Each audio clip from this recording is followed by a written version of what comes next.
tout ce qu'il faut savoir avant d'installer un ventilateur de plafond. Destinés à améliorer la circulation d'air dans une pièce, les ventilateurs de plafond sont prisés pour le gain d'espace qu'ils offrent par rapport aux modèles sur pied. Solides, silencieux, utilisables aussi bien en été qu'en hiver, et disponibles sous divers modèles et avec quelques choix intéressants d'options, les qualités de cet appareil ne manquent pas.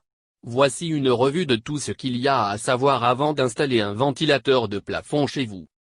Comment fonctionne un ventilateur de plafond? Le ventilateur plafond fonctionne grâce à la rotation de ses pales qui crée un mouvement d'air qui répartit ensuite la chaleur uniformément dans la pièce où il est installé. Selon l'inclinaison des pales et de la vitesse de leur rotation, l'air d'une pièce est aspiré ou rejeté avec une certaine intensité. Ainsi, en été, l'air chaud de la pièce est brassé vers le haut donnant alors la sensation de fraîcheur sans toutefois baisser la température de la pièce. En hiver, l'air chaud qui se trouve au plafond est propulsé vers le bas pour vous réchauffer l'hiver. C'est là tout l'intérêt de ce petit appareil qui a ainsi le pouvoir d'alléger vos factures de climatisation en été et de chauffage en hiver. Quels avantages apporte un ventilateur de plafond? Le principal avantage du ventilateur de plafond est certainement pour la santé. Comme il a été dit plus haut, il permet d'aérer une pièce, de diminuer la sensation de chaleur plus naturellement tout en débarrassant rapidement la pièce de son humidité. Les personnes souffrant d'allergies supporteront plus le ventilateur de plafond que la climatisation puisque souvent l'air recyclé par le climatiseur concentre des allergènes. L'autre atout du ventilateur de plafond est l'économie d'énergie qu'il procure. En moyenne, un ventilateur de plafond consomme autant d'électricité qu'une ampoule de 100 W, soit presque 50% d'énergie d'économiser par rapport à un climatiseur. En hiver, la meilleure répartition des couches d'air diminue la perte de chaleur et diminue les charges de chauffage jusqu'à 10% et ce sans besoin de gros travaux pour son installation. Comment choisir un ventilateur de plafond? La hauteur de tige pour votre plafond. La première chose à considérer dans le choix de ce type de ventilateur est certainement la hauteur de votre plafond. En fonction, vous choisirez alors un ventilateur avec une tige plus ou moins longue. Pour information, la hauteur minimale de sécurité entre les pales du ventilateur et le sol doit être de 2,3 mètres. Plus concrètement, si vous avez une pièce avec un plafond haut, plus de 3 mètres de hauteur, choisissez un ventilateur avec tige d'extension. Dans le cas d'un plafond bas, soit moins de 2,5 mètres, optez pour un ventilateur sans tige. Pour un plafond normal de 2,50 mètres, vous avez le choix entre un ventilateur avec ou sans tige d'extension. Le ratio diamètre/volume de la pièce. Le volume de la pièce dans laquelle il sera installé détermine la taille du ventilateur à installer. En effet, le diamètre de l'appareil détermine le volume d'air brassé par celui-ci. Pour une efficacité optimale, il convient de toujours opter pour un ventilateur de diamètre élevé et adapter ensuite la vitesse du ventilateur de plafond aux besoins. L'astuce est de prévoir un ventilateur de 36 à 42 au moins pour une pièce de 10 à 20 m2, d'un modèle 48 pour une pièce de 20 à 40 m2. Au-delà de ce volume, prévoyez soit un modèle à 52, un ventilateur de plafond industriel avec un très large envergure voire plusieurs ventilateurs. Les pales. Le nombre de pales n'a aucune incidence sur l'efficacité du ventilateur de plafond. Vous pouvez donc choisir selon vos préférences personnelles, tant que vous tenez en compte le diamètre évoqué précédemment. Par contre, l'inclinaison de ces pales a un rôle majeur à jouer dans la performance du ventilateur. Comme indication, notez que les ventilateurs de plafond avec des pales inclinées plus de 12 degrés sont les plus efficaces du marché. Autre point qu'il convient de noter, le cas des ventilateurs pour plafond incliné. Dans ce cas, prévoyez d'utiliser une tige d'extension et veillez lors de l'installation à ce que les pales n'entrent pas en contact avec le plafond. Les différents modèles de ventilateurs de plafond. Le ventilateur plafond avec lumière.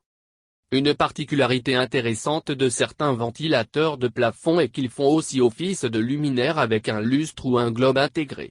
L'avantage est que vous avez la possibilité de changer le lustre, la suspension ou le plafonnier de base par un ventilateur avec éclairage. Les fonctions de brassage d'air et d'éclairage sont autonomes et peuvent sans problème fonctionner séparément. Le ventilateur de plafond réversible été-hiver. C'est l'option qui rend le ventilateur de plafond utilisable aussi bien en été qu'en hiver. C'est aussi ce qui vous permettra de réduire vos factures de chauffage en répartissant uniformément la chaleur et vous empêchant d'augmenter votre thermostat en hiver.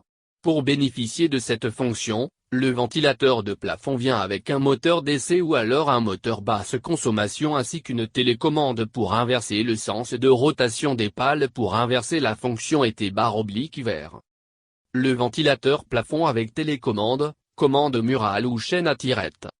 Pour actionner le ventilateur de plafond, contrôler le sens de rotation des pales, gérer le luminaire ou encore gérer la vitesse de brassage de l'air, vous avez 3 options, une commande murale, une chaînette directement sur le ventilateur ou alors une télécommande. Bien sûr, le plus pratique serait d'opter pour un ventilateur de plafond avec télécommande. Pas besoin de vous lever de là où vous vous trouvez pour piloter toutes les fonctions de votre ventilateur de plafond. Quels avantages apporte un ventilateur de plafond?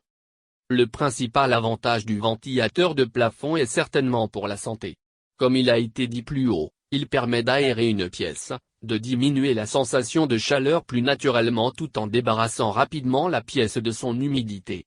Les personnes souffrant d'allergies supporteront plus le ventilateur de plafond que la climatisation puisque souvent l'air recyclé par le climatiseur concentre des allergènes.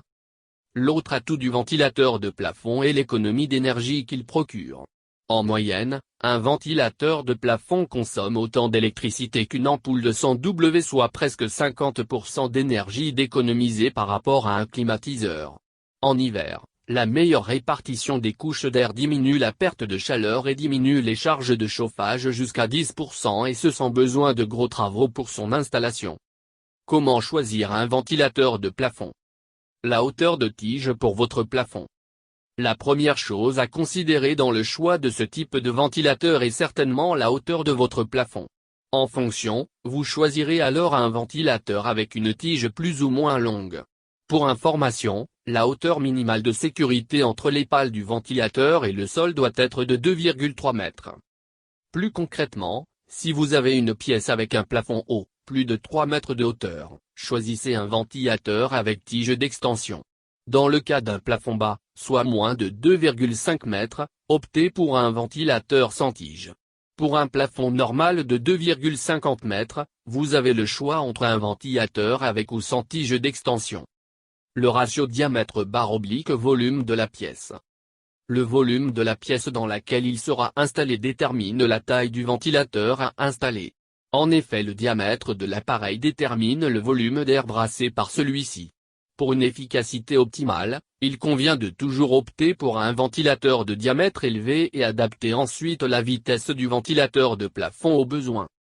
L'astuce est de prévoir un ventilateur de 36 à 42 au moins pour une pièce de 10 à 20 m2, d'un modèle 48 pour une pièce de 20 à 40 m2.